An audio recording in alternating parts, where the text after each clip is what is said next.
आज से UP international trade show का आगाज, प्रधानमंत्री मोदी ने किया उद्घाटन।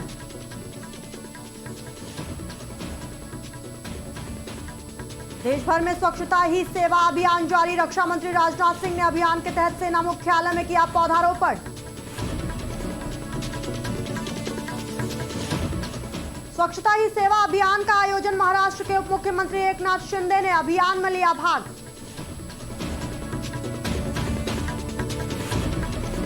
पंजाब में नहीं थम रहा पराली जलाने का सिलसिला, पराली जलाने में अमृतसर सबसे आगे।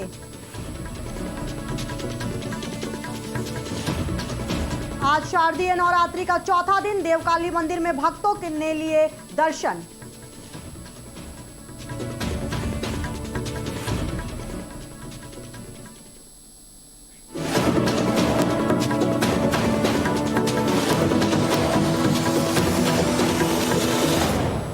नमस्कार, आज की खबर देख रहे हैं आप। मैं हूं आपके साथ यशस्वी पाठक। आइए दिखाते हैं आपको देश भर की तमाम अहम खबरें। प्रधानमंत्री नरेंद्र मोदी ने आज गौतम बुद्ध नगर जिले के ग्रेटर नोएडा में उत्तर प्रदेश अंतर्राष्ट्रीय व्यापार मेला 2025 का उद्घाटन किया। बता दें कि ये व्यापार मेला 25 से 29 सितंबर तक चलेगा और इसमें रूस एक भागीदार देश के रूप में भाग लेगा। इस व्यापार मेला में 2400 से अधिक प्रदर्शक, 1,25,000 B2B आगंतुक और 4,50,000 B2C विजिटर्स शामिल होंगे। मेले में रूस साझेदार देश होगा और 26 सितंबर को रूस भारत बिजनेस डायलॉग आयोजित किया जाएगा। बता दें कि मुख्यमंत्री योगी आदित्यनाथ के नेतृत्व में राज्य की औद्योगिक, कृषि, सांस्कृतिक और नवाचार संबंधी उपलब्धियों को वैश्विक मंच पर प्रदर्शित किया जा रहा है। आपको बता दें कि व्यापार मेले का तीसरा संस्करण है। इससे पहले 2023 के पहले संस्करण का उद्घाटन राष्ट्रपति द्रौपदी मुर्मू ने किया था, जबकि दूसरे संस्करण का उद्घाटन पूर्व उपराष्ट्रपति जगदीप धनखड़ ने किया था। इस बार के आयोजन में वन डिस्ट्रिक्ट वन प्रोडक्ट मेले का प्रमुख आकर्षण होगा, जिसके तहत 343 स्टॉल लगाए जाएंगे।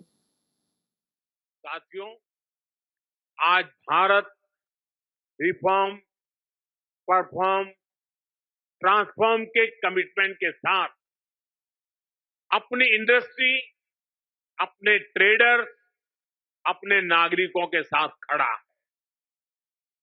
अभी 3 दिन पहले ही नेक्स्ट जनरेशन जीएसटी रिफॉर्म्स लागू किए गए। जीएसटी में हुए बदलाव भारत की ग्रोथ स्टोरी को नए पंख देने वाले स्ट्रक्चरल रिफॉर्म्स हैं।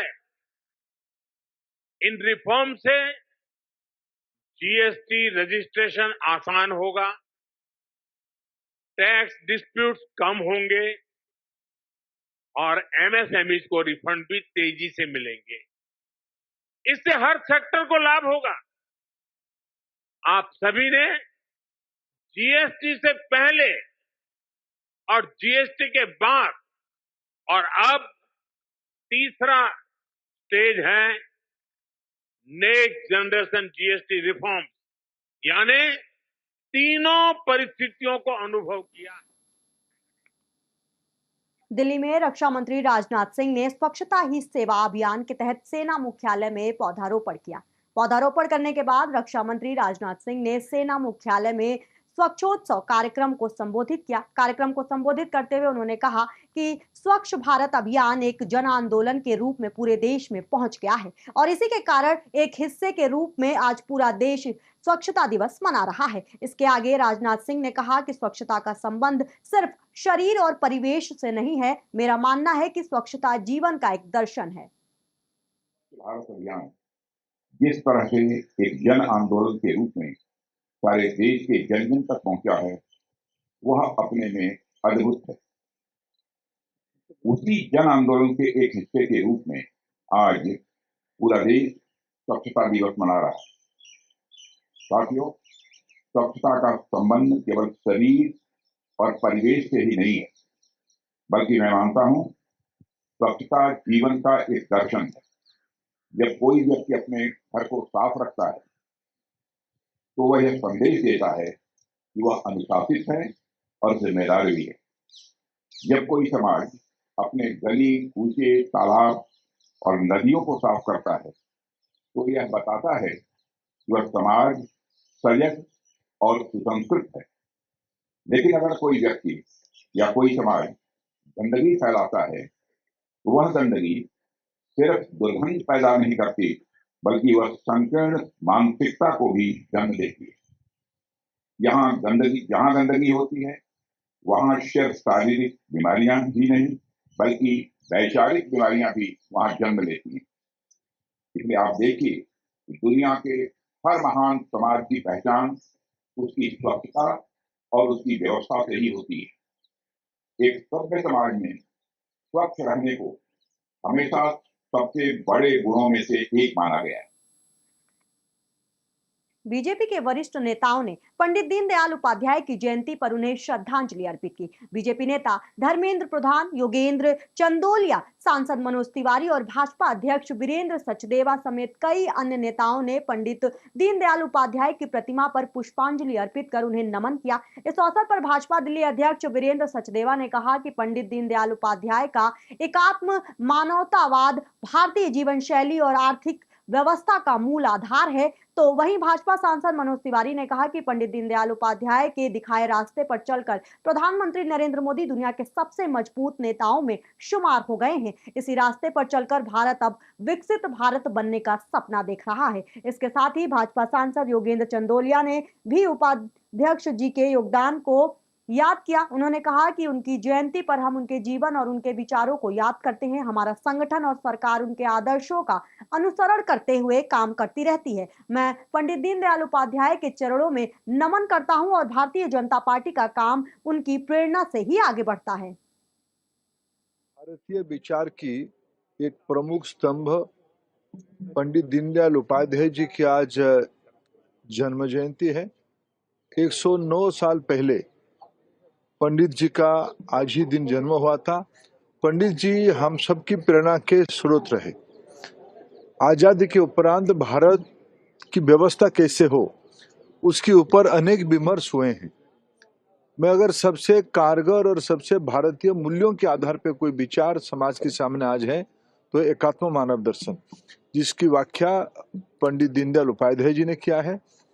उन्हीं की आदर्श के आधार पे भारतीय अर्थव्यवस्था कैसे हो, भारत की समाज व्यवस्था कैसे हो, भारत की शिक्षा कैसे हो, भारत की रचना कैसे हो, इसके ऊपर उन्होंने पर्याप्त मात्रा में उसको उन्होंने उल्लेख किया है। उनको अगर और आयु रहती, प्रभु उनको कृपा करते तो शायद देश की विचार की प्रवाह में और कुछ नया चीज आते। उन्हीं की विचार के कारण एकात्म मानव दर्शन के मूल आधार पे आज देश की लोकप्रिय प्रधानमंत्री नरेंद्र मोदी जी अपने कल्याणकारी शासन प्रणाली को चला रहे हैं।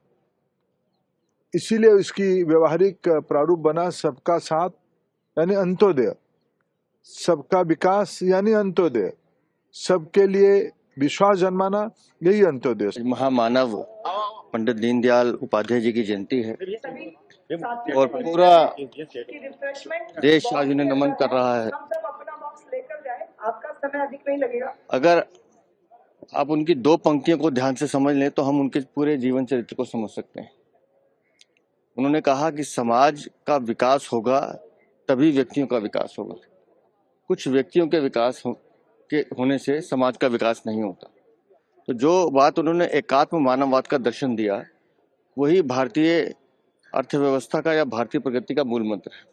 उसके साथ साथ जो उन्होंने अंत्योदय की बात की कि समाज के पिछड़े पायदान पे खड़े हर व्यक्ति तक जब तक सरकार की सुविधाएं नहीं पहुंचती हैं तब तक भारत का उद्धार संभव नहीं है। मुझे हर्ष इस बात का है कि माननीय प्रधानमंत्री जी की सारी योजनाएं माननीय दीनदयाल जी के जीवन दर्शन पर आधारित हैं, एकात्म मानववाद के ऊपर आधारित हैं। या अंत्योदय जैसे उन्होंने हमारे प्रधानमंत्री जी ने हर वर्ग को उज्ज्वला योजना हो या जिस तरह से माताओं बहनों की सुरक्षा की बात हो उसमें योजनाएं देने की बात की है। और 52 वर्ष की अल्प आयु में दीनदयाल जी हमारे बीच से चले गए, लेकिन वो इस पूरे भारत को एक ऐसा ज्ञान के रूप में अपना एक चरित्र दे गए हैं कि जिसको जितना पढ़ा जाए, उसे जितना समझा जाए उतना कम है। आज की जयंती पे मैं उन्हें नमन भी करता हूँ, अपनी पुष्पांजलि अर्पित करता हूँ। दीनदयाल उपाध्याय जी भारतीय जनसंघ के निर्माता थे और उन्होंने जिस प्रकार से भारतीय जनसंघ की देश में जड़ों को मजबूत किया, एकात्म मानववाद जो उनका एक उद्देश्य था, आखिरी पंक्ति में खड़े हुए व्यक्ति को तक पहुंचना, और उस काम के लिए देश के प्रधानमंत्री नरेंद्र मोदी जी ने अंतिम पंक्ति के व्यक्ति को आगे बढ़ाने का काम किया। उसमें अगर मैं एक उदाहरण देना चाहूं तो देश में 25 करोड़ से अधिक लोग जो है गरीबी की रेखा से ऊपर उठे हुए हैं। ये है पंडित दीनदयाल उपाध्याय जी की सोच और उसके प्रति सरकार का काम। आज यहाँ से स्वच्छता अभियान, एक पेड़ माँ के नाम, आत्मनिर्भर भारत, ये आज उनके जन्म दिवस पर, जन्म जयंती पर पार्टी शुरू कर रही है और उनके आदर्शों पर चलने का काम हमारा संगठन और हमारी सरकार कर रही है। नहीं, मुझे इस बात का बहुत गर्व है कि हम उस आइडियोलॉजी पे चल रहे हैं जो पंडित दीनदयाल उपाध्याय जी की है, जो अंत्योदय की है, जो एकात्म मानववाद की है। सबसे अंतिम पंक्ति में खड़ा व्यक्ति, उस पर जब तक सरकार की रोशनी नहीं गई तब तक सरकार का कोई सफलता नहीं है। ये विचार देने वाले हमारे पंडित दीनदयाल उपाध्याय जी का जन्म जयंती है। हम सभी लोग यहाँ इकट्ठे हैं और मैं आपको बताना चाहता हूँ कि पंडित दीनदयाल जी उपाध्याय जी के ही बताए रास्तों पे चल के नरेंद्र मोदी जी दुनिया के सबसे मजबूत नेताओं में शुमार हो गए। उसी पथ पे चल के आज भारत जल्दी ही विकसित देश बनने का सपना देख रहा है।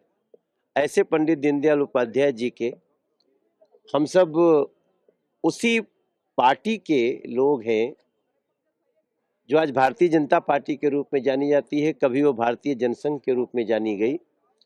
तो हम आज एक बार पुनः अपने उस महामानव को, पंडित दीनदयाल उपाध्याय जी को स्मरण कर रहे हैं और उनके बताए रास्तों पर चलने की हम शपथ ले रहे हैं।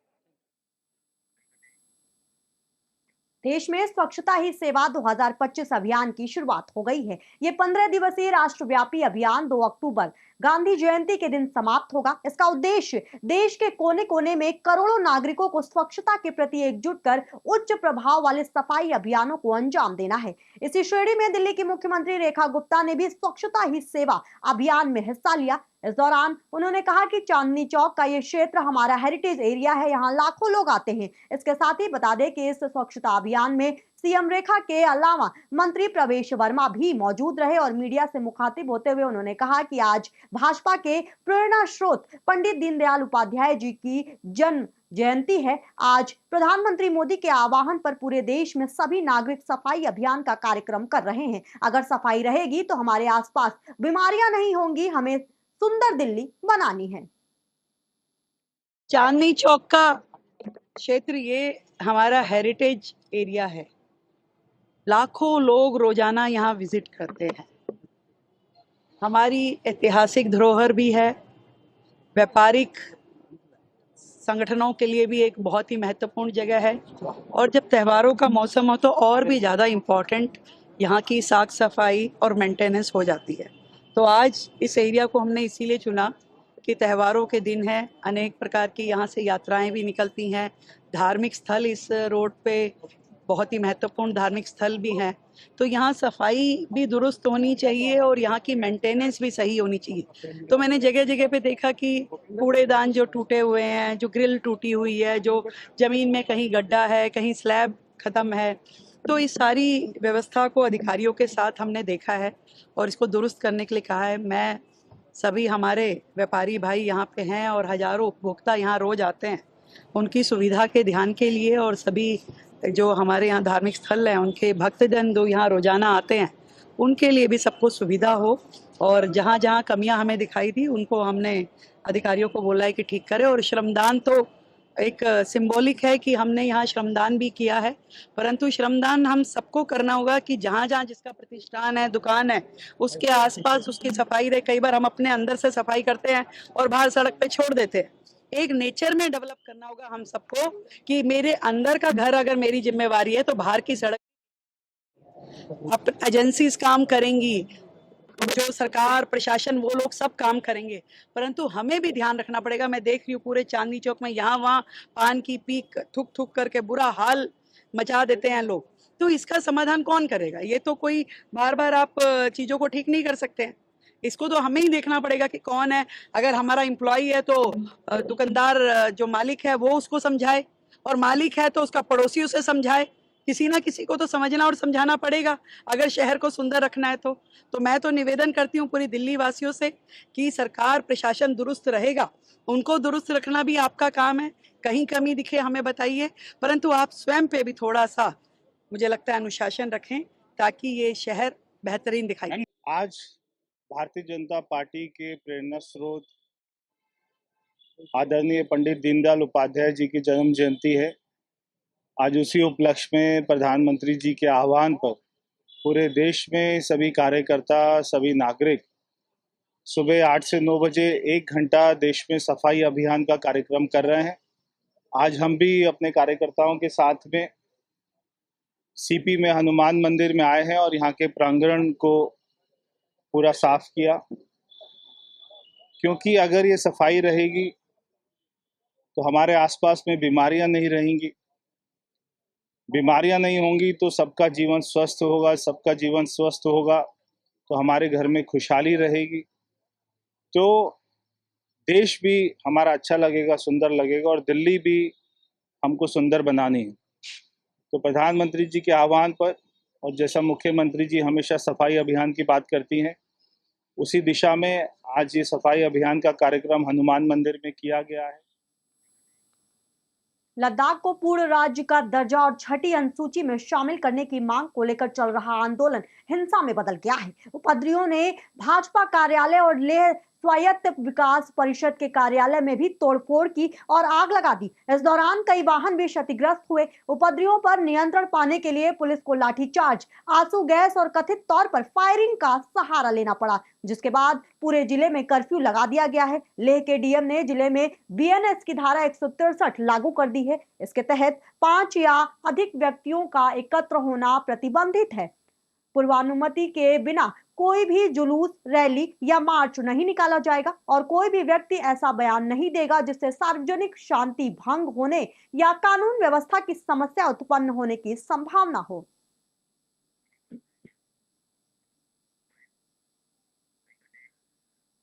उत्तर प्रदेश से सबसे बड़ी राजनीतिक हलचल देखने को मिल रही है। समाजवादी पार्टी नेता आजम खान की रिहाई के बाद सपा मुख्यालय के बाहर स्वागत बैनर और पोस्टर लगाए गए हैं। पोस्टरों में लिखा गया है कि आजम लौटे, ये एक नई सुबह की पहचान है। गौर से सुनो, हवाओं में सरकार बदलने का ऐलान है। ये संदेश सीधे सीधे सत्ता परिवर्तन के संकेतों की ओर इशारा करता दिख रहा है। गौरतलब है कि आजम खान को उनके खिलाफ दर्ज सभी मामलों में जमानत मिलने के बाद 23 सितंबर को सीतापुर जेल से रिहा किया गया था। उनकी रिहाई के बाद सपा कार्यकर्ताओं में उत्साह और जोश का माहौल देखा जा रहा है। साथ ही राजनीतिक गलियारों में इन पोस्टरों को लेकर चर्चाएं भी अब तेज हो गई हैं।